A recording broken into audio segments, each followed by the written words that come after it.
NaMuMyoHoRenGeKyo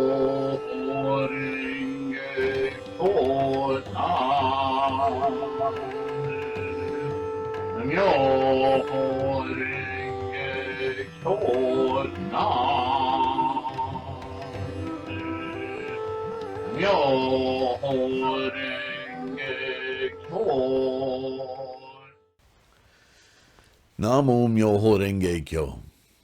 What does that mean? I have several videos I've posted and papers online about the meaning of NaMuMyoHoRenGeKyo, attempting to answer the constant question, what does it mean? Or sometimes rebuff those who would say that they're just magic words. I don't believe in magic words. First of all, this, along with this comes always the caveat that you shouldn't be stuck on words, that you should be looking for the depth of meaning behind what the words are fumbling through, trying to example or describe or lead you to an insight.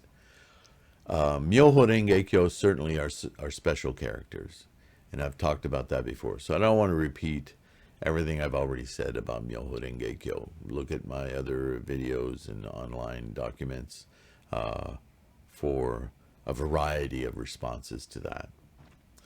But this morning I came up with another, analogy, simile, a way of thinking about NaMuMyoHoRenGeKyo. It's come up, I guess, again for me as I've been doing all of these analyses of Gosho. And in the Goshos, Nichiren talks about the character, just the character Myo, several times in different ways, exploring the insight, the meaning, the profundity, if you will, of this one character, Myo. And I thought, let me take a stab at that old question again. As a whole, NaMuMyoHoRenGeKyo. We know we can take it apart. Oh, this is the lotus flower seeding at the same time as it perishes, or as it blossoms, sorry. And Kyo being the teaching, or the Dharma, or Buddha itself. Myo being, the unknowable, and Ho being the instantiation, all of that. And for a moment, let's not look at it that way. Let's not look at what the characters themselves say. Like in a dictionary, what does this mean? Let's look at the intent, because Buddhism, after all, is all about intent. And I came up with this morning as an English variant on one possible meaning of NaMuMyoHoRenGeKyo as a whole, right? This is silly in a way, but I think it's a good illustration of how to understand the use of the title of the Lotus Sutra, the NaMuMyoHoRenGeKyo. So this is what I wrote.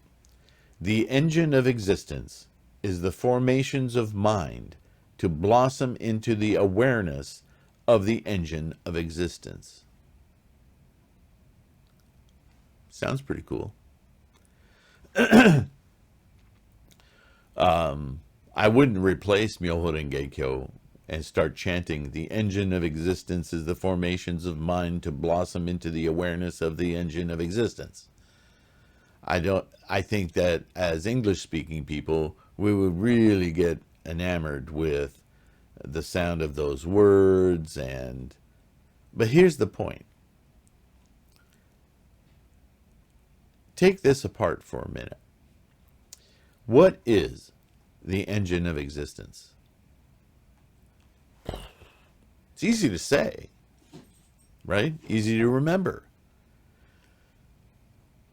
But I suspect many hours of conversation with as many people as you could find would never come to a perfect answer of what the engine of existence is.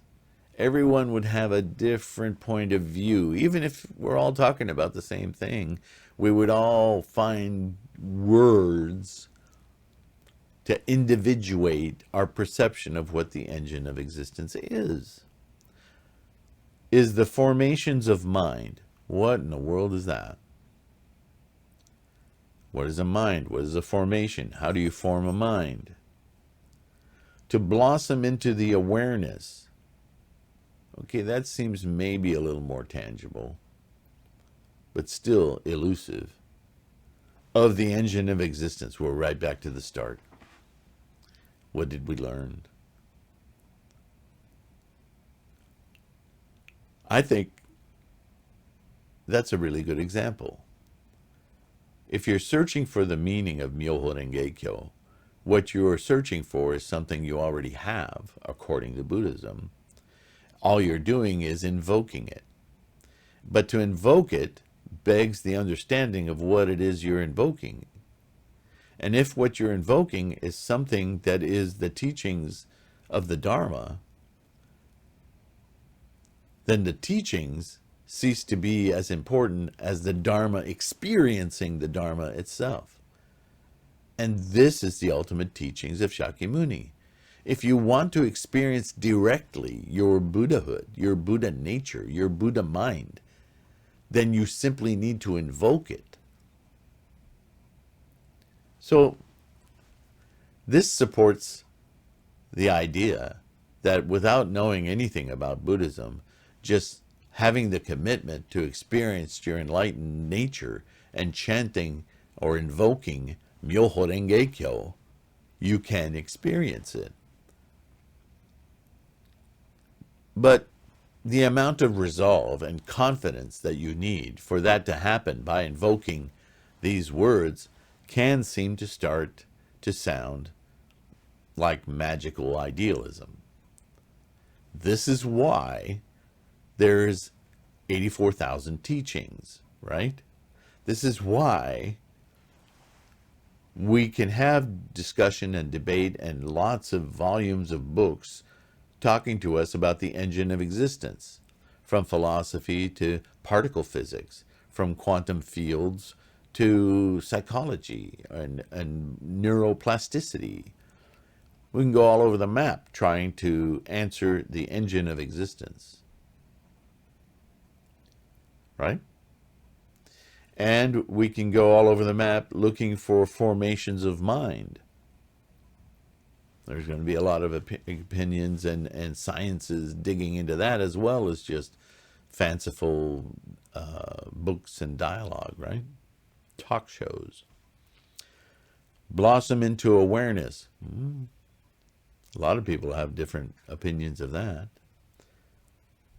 Engines of existence. So the point is,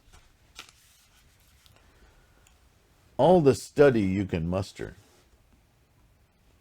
all the Buddhist teachings and non-Buddhist teachings. You see how this message is super consistent throughout all of Buddhist writings and commentary. And certainly Nichiren does his best to point it out. It's not about the knowing of all those the characters or ideas or stories or any of that. It's about experiencing it.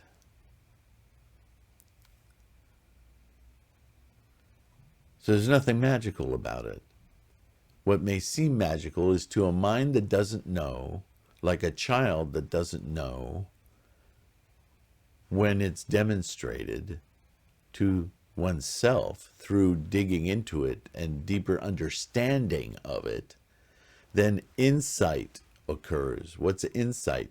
You, in your own mind, can then, from your experiences, whether those experiences are meted out in your mind or actual physical experience, when your mind is able to perceive something, that is an insight.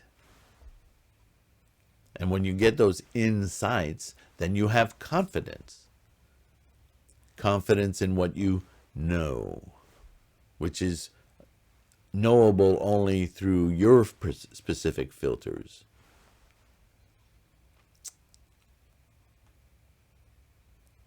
So this is NaMuMyoHoRenGeKyo.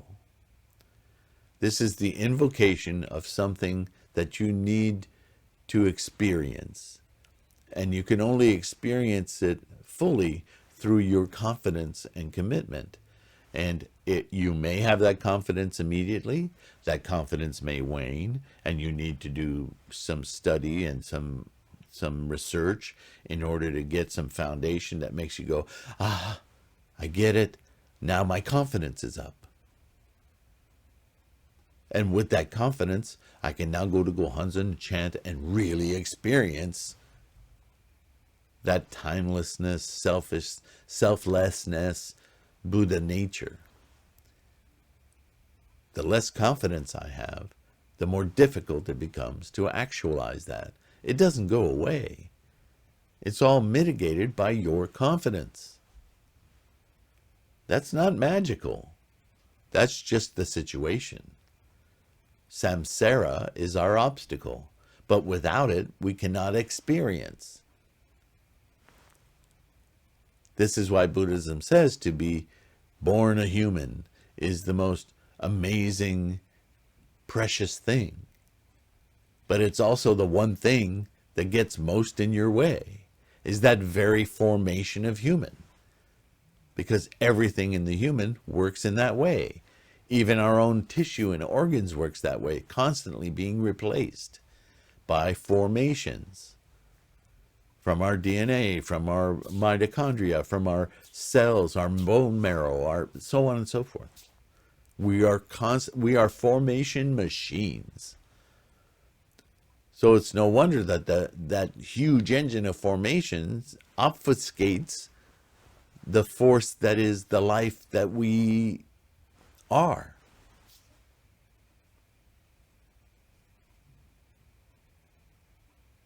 All right. I just thought that was a different way of looking at the idea of what am I chanting? Why am I doing this? Hopefully it's a useful tool. If not, go back to what you were doing. Just trying to help. NaMuMyoHoRenGeKyo. Thanks for your attention. See you in the next one.